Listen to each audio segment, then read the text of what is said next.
আসসালামু আলাইকুম বন্ধুরা, কেমন আছেন? আজকে আপনাদেরকে দেখাবো কাঠ দিয়ে কিভাবে ফুলদানি বানায়। আমাদের রিয়াজ ভাই আজকে আমাদেরকে বানায় দেখাবে, দেখতে থাকুন। প্রথমে আঠা দিয়ে লাগায় ওটা আবার কাঠের গুঁড়ো দিয়ে লাগায় যাতে ওটা টাইট হয়। এখন ওই যে বানানো শুরু করছে, দেখতে থাকুন।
দেখুন রিয়াজ ভাই কত সুন্দর করে ডিজাইন করছে, কি সুন্দর করে কালার করছে।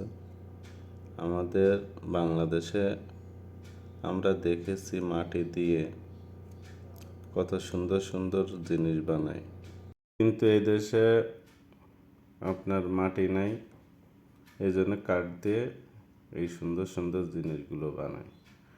এরা অনেক দামে বেচা কেনা করে। আপনার এই দেশে ফরেনাররা আসে ঘুরতে, তো এদের কাছে বেচে। ধরেন আপনার এই যে জিনিসটা বানাচ্ছে, এটা হচ্ছে ফুলদানি। আপনার এটা 600 টাকা, মানে এই দেশে 600 রুপি, ঠিক আছে। এটা বাংলার ধরেন 4000। ধরেন একটা গেস্টের কাছে বেচবে $50। কিন্তু আমাদের দেশেও বানায় এগুলো, আপনার কয়টা বেচা কেনা করে আমি সঠিক জানি না, আমার মনে এত দাম না, ঠিক আছে। বাংলাদেশে মানে 200-300 টাকা হতে পারে, ঠিক আছে, কিন্তু বাংলাদেশে এরম দামে বেচতে পারে না। কিন্তু বাংলাদেশেও বানায় দেখছি, কিন্তু এই দেশে প্রচুর দাম। ধরেন আপনার এইটা ধরেন $50, কারণ বাংলাদেশে হিসেব করতে গেলে আপনার